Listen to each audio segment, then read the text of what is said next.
right, so we're going to be talking a little bit right now about how I prescribe training efforts and paces. So there's a variety of ways you can do it, and everyone does it differently. And let's just figure out what works best for you. So the first way you can do it, especially because we're starting with hills, because there is hills in this race, although it is less hilly than last year, thanks to this girl. It is still hilly because we are in Boulder, and Boulder, every time you're going west, there's gonna be hills, okay?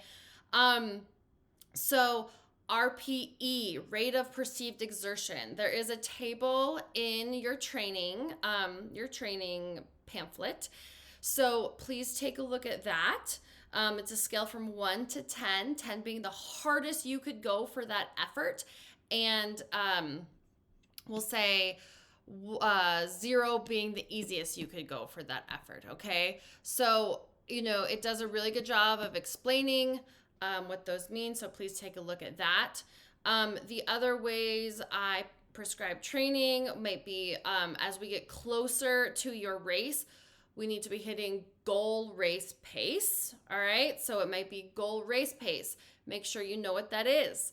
It might be goal race effort, okay? Sometimes if we're in the middle of a training block and it's a pretty lofty goal, maybe we can't hit that race effort, especially if you're training for a marathon at altitude. We don't know what terrain you're training with, or if it's really hot out. So maybe you just have to go by race effort on those days, okay?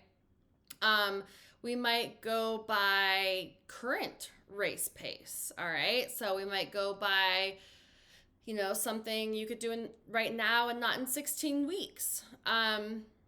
And then we might go by Jack Daniel's VDOT, all right? This is a really useful tool that I really like to use.